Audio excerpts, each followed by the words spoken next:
Hi, and welcome back to another Save It for Parts gadget review. Normally on this channel I'm using more dumpster-dived, obsolete, and secondhand stuff, but when I buy new things, sometimes it's nice to give them a little quick review. Now normally when I buy imported stuff online, it's usually a no-name brand or one of those brands that shuffles the name and model number every week to avoid bad reviews. Now this Reolink I think is more of a trusted brand name, meaning it got good enough reviews that they haven't renamed it yet. And this is a little PTZ camera. It's supposed to be controllable from your phone or possibly from a NVR system. And we're going to just do a little quick unboxing here. Fire this up, see how it works.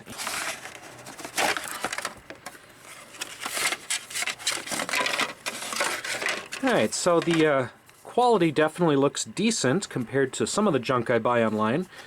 So we've got the camera unit, the strange little packet that I assume is the manual, and some fun little stickers. Remains to be seen if this manual is useful at all.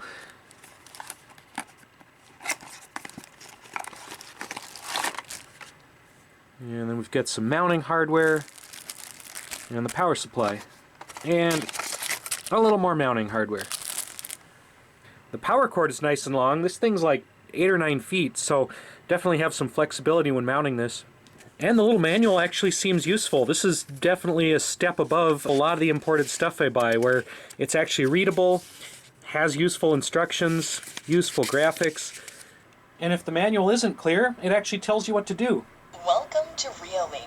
Please install Reolink app and scan the QR code on the camera. Reolink et scanner le code QR sur la caméra.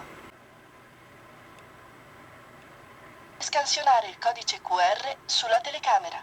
Camera is connecting to your router. Connection to the router succeeded. Welcome to Reolink. Well, I have to say that was one of the easiest and most pain-free device setups I've ever done. So far, this thing's getting a thumbs up from me. PTZ works pretty well, at least from the app. There's a slight lag, but I think that's pretty acceptable. And it gets recognized right away as an IP camera by my NVR system. I don't know yet if I can do PTZ from here. Now I definitely have limited PTZ control on some of my other cameras. This one actually doesn't pan, but it will zoom in and out on my garden pond.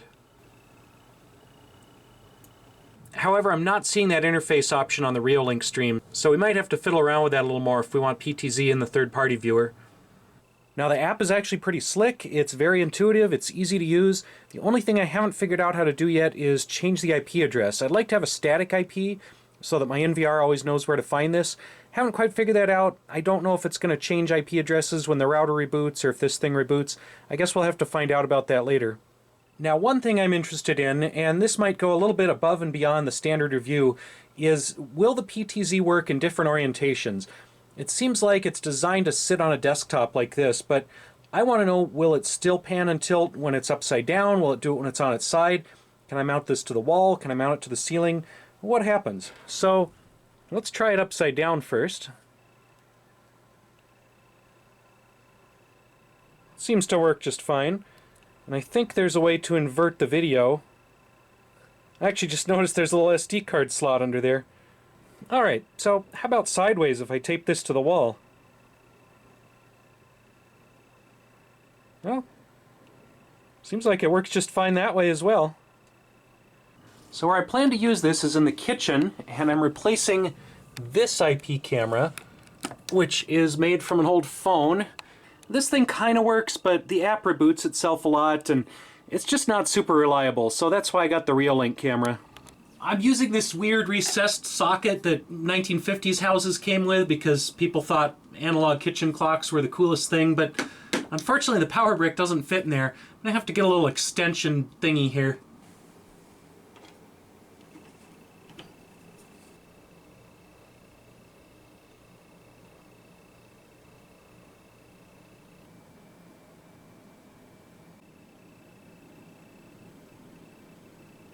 Alright, so I now have a nice little eye in the sky in the kitchen, and I can keep an eye on those naughty cats and see if they're on the countertop or not.